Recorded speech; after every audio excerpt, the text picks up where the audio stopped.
Imagine this, you're holding a glass of water, not too heavy right now. What if I asked you to hold it for a minute? No problem. An hour, your arm starts aching. A day, it becomes unbearable. The weight of the glass hasn't changed, but your struggle with it has. This is what stress and worries do to us. It's not just about what we carry, it's about how long we hold on to it. Today, let's talk about how to detach and relax and keep your peace. Because peace isn't found in a perfect life, it's found in learning to let go. Imagine walking into a room filled with boxes, clothes piled on the floor, papers scattered everywhere, and furniture blocking the way. The moment you step inside, you feel overwhelmed. You don't know where to sit, where to walk, or even where to start cleaning. Now think about how this room mirrors your mind, filled with thoughts, worries, regrets, and anxieties.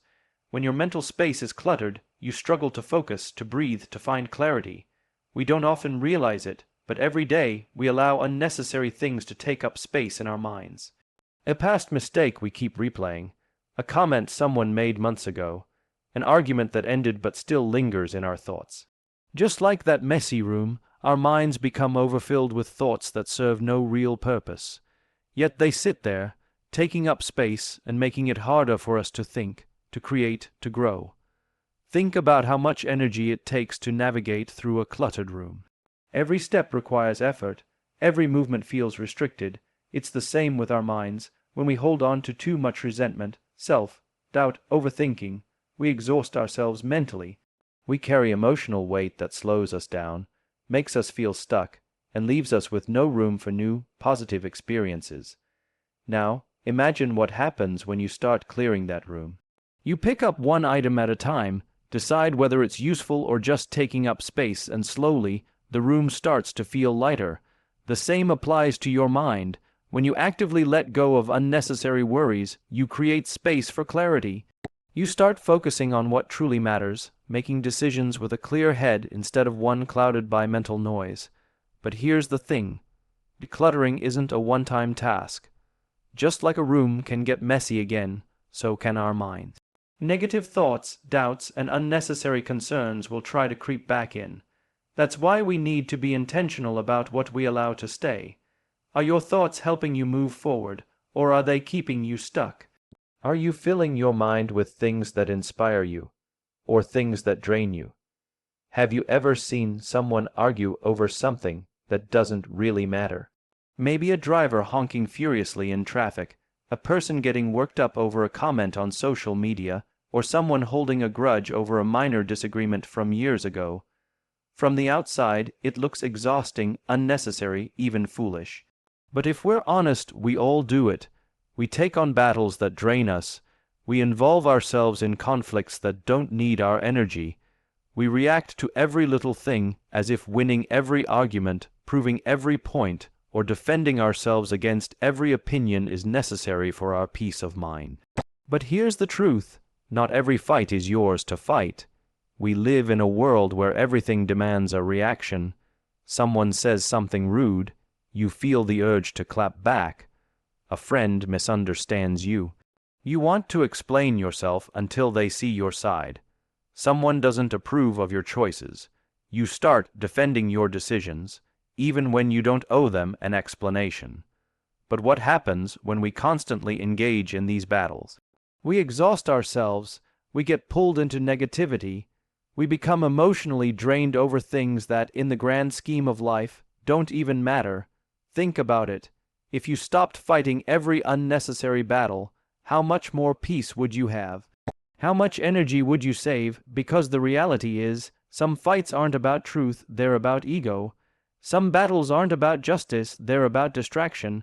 And some conflicts aren't even about you. They're about someone else's insecurities, fears, or need for control.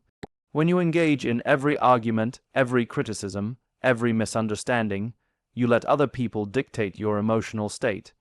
You give away your peace to every situation that tugs at your emotions. But real strength isn't in proving yourself in every fight. It's in knowing which fights deserve your energy and which ones are better left alone. Not every negative comment needs a response. Not every disagreement needs to be won. Not every situation needs your involvement. Some things are simply noise, and the more you learn to ignore the noise, the more you protect your peace. There's power in silence. There's strength in walking away. There's wisdom in knowing that choosing your battles isn't weakness. It's maturity. Because when you stop wasting energy on the fights that don't serve you, you have more energy for the battles that actually matter. The ones that define your growth, your values, and your future. Imagine standing on the shore, watching the waves crash against the sand. No matter how much you try, you can't stop the waves from coming. You can't command the ocean to be still.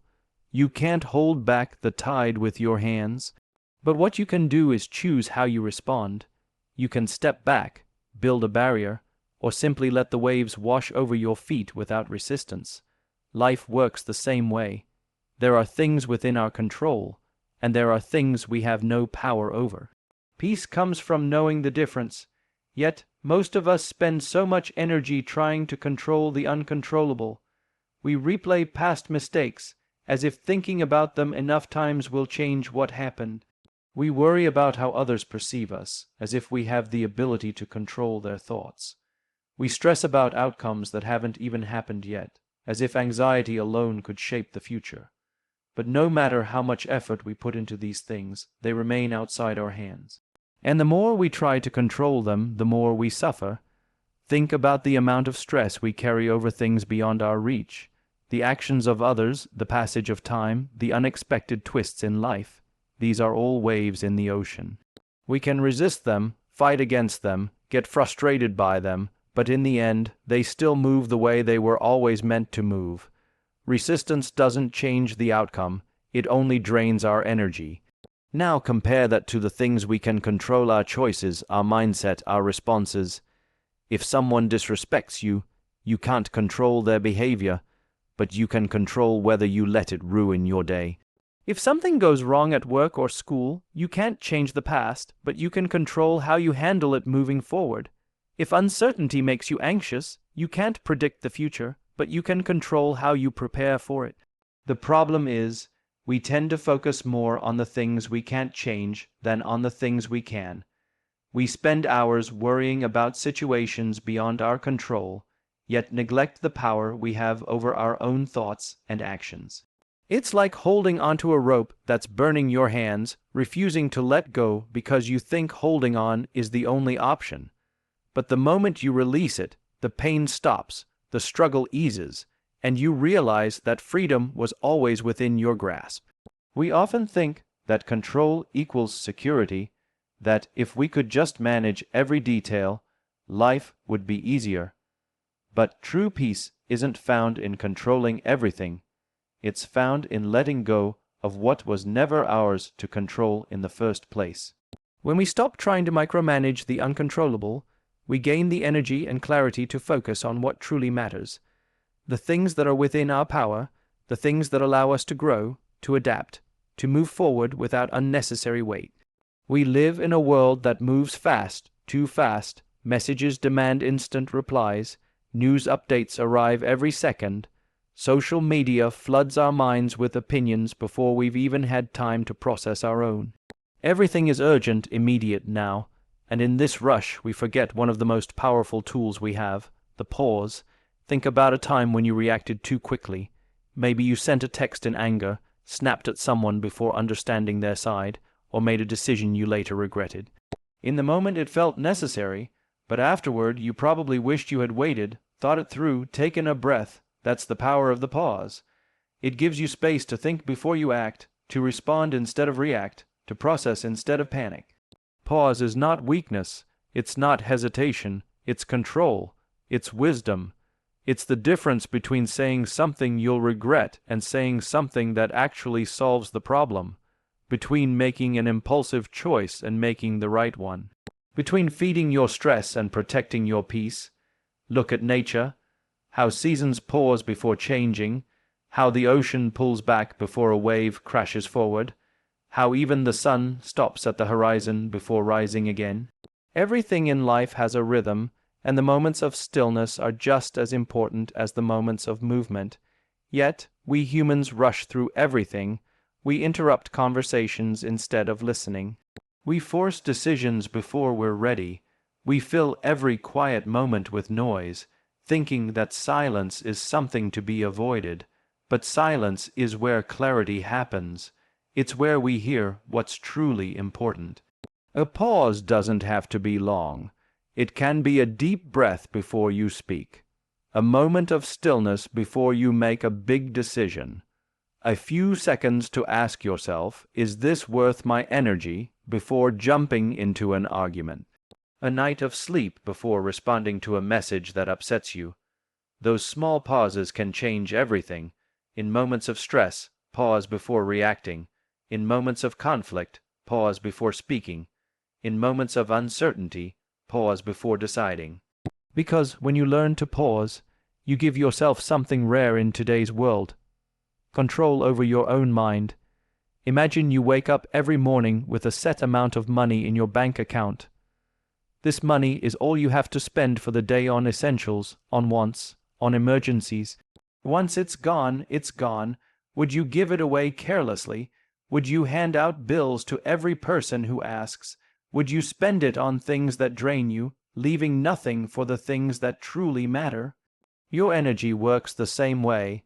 Every morning you wake up with a limited amount of energy, your mental, emotional, and physical currency for the day. Every thought, every conversation, every interaction, and every worry you engage with is like a withdrawal. Some things give you a return on investment. They energize you, uplift you, and bring you closer to your goals. Others are just unnecessary expenses, draining your energy without giving anything back. The question is, where are you spending your energy? Too often, we spend our energy on things that don't serve us. We waste it on arguments that lead nowhere, on overthinking situations that can't be changed, on people who only take without giving. We pour our energy into proving ourselves to people who will never understand us. We exhaust ourselves trying to fix things that aren't ours to fix. By the end of the day, we're running on empty, left with nothing for the things that truly matter: our goals, our passions, our peace. Think about how easily we give away our energy. Someone makes a rude comment, and suddenly, we're emotionally bankrupt for the rest of the day. A minor inconvenience happens, and our whole mood shifts. We let external circumstances withdraw from our energy account without even realizing it. But just like financial spending, energy spending requires awareness. Imagine if you tracked your energy the way you track your money. If you paused before every reaction and asked, is this worth my energy? If you invested in things that make you better, rather than things that leave you drained. Because the truth is, just like money, energy can be spent on things that create more of it. A good conversation, meaningful work, time spent in nature, exercise, laughter. These things don't just cost energy, they return it. They refill your account, allowing you to go through life without constantly feeling depleted. But just like financial health, protecting your energy requires boundaries. You wouldn't let just anyone take money from your bank account. You wouldn't keep spending on things that leave you broke. So why do we let people, situations, and unnecessary worries rob us of our energy? Why do we allow ourselves to go bankrupt emotionally, spending on everything except what actually fulfills us? Your energy is your most valuable currency. You can always earn back money, but energy, once it's spent, you have to wait for it to recharge. That's why it's so important to be intentional with where you invest it. Some things will always require energy: relationships, responsibilities, challenges. But the key is balance, knowing when to spend, when to save, and when to walk away from a bad investment. There is a common misconception about detachment, that to detach means to stop caring, to become cold, to withdraw from life. People assume that if you don't react, if you don't engage in every battle, if you choose peace over proving a point, then you must not care. But real detachment is not about indifference. It's about control. It's about choosing where to place your energy instead of letting every situation pull you in like a storm. Think about a tree in the middle of a strong wind. The branches sway, the leaves rustle, but the roots remain firm. The tree does not fight the wind, nor does it break under its pressure. It simply lets the wind pass through. This is what detachment looks like. It is the ability to stand strong while allowing the chaos around you to exist without letting it uproot you. We live in a world where reactions are expected, where every disagreement demands a response, where every opinion must be defended, where every situation tugs at our emotions. But what if we stopped treating every external force as something we had to control? What if we allowed things to be what they are, without letting them disrupt our peace? That is the power of detachment. Detachment doesn't mean ignoring life. It doesn't mean suppressing emotions or pretending not to care. It means understanding that you are not your emotions, you are the observer of them. You are not your thoughts, you are the thinker of them. It means knowing that just because something happens around you doesn't mean it has to happen within you. Imagine someone insults you. The natural reaction is to defend yourself, to prove them wrong, to react in anger. But what if you didn't? What if you simply acknowledged their words and let them pass, like wind through the branches of a tree? What if you understood that their words are a reflection of them, not of you? That is detachment. It's the ability to choose your battles, to decide what deserves your attention, and to let go of the need to control everything. Detachment is not about walking away from people or shutting down emotionally. It is about engaging with life without being consumed by it. It's about caring deeply while maintaining your peace. It's about loving without clinging, helping without losing yourself, and being present without becoming attached to an outcome. We attach ourselves to so many things: people, opinions, success, validation, and the tighter we hold on, the more we suffer. We attach to relationships, fearing that if we let go even a little, we'll lose them. We attach to ideas, believing that if someone disagrees, we must fight to prove we are right. We attach to control, thinking that if we don't manage every detail, life will fall apart. But detachment teaches us that we don't have to hold on so tightly, that we can love people and still give them space, that we can have beliefs without forcing them on others, that we can pursue goals without becoming obsessed with outcomes. Think of a river. The water flows freely, finding its way around obstacles instead of resisting them. It doesn't fight to control the rocks in its path. It moves around them with ease. Detachment is like that. It allows you to move through life with grace, to adapt, to let go of what no longer serves you, and to focus on what truly matters. Peace is not something that happens by accident. It is something we create through the choices we make, the energy we protect, and the battles we choose not to fight. It's about learning to let go of what we can't control, pausing before we react, and understanding that not everything deserves our attention. Detachment does not mean disconnection. It means mastering the art of balance, caring without clinging, engaging without overextending, and focusing on what truly matters while letting the rest pass by like the wind. True strength isn't found in how much we hold on to, but in how freely we let go of what no longer serves us. So, as you move forward, ask yourself, where am I spending my energy? What battles am I fighting that don't need to be fought? What weight am I carrying that I don't need to hold? Because the moment you choose to detach, to pause, to invest your energy wisely, you step into a life of true peace. And that is the greatest power of all.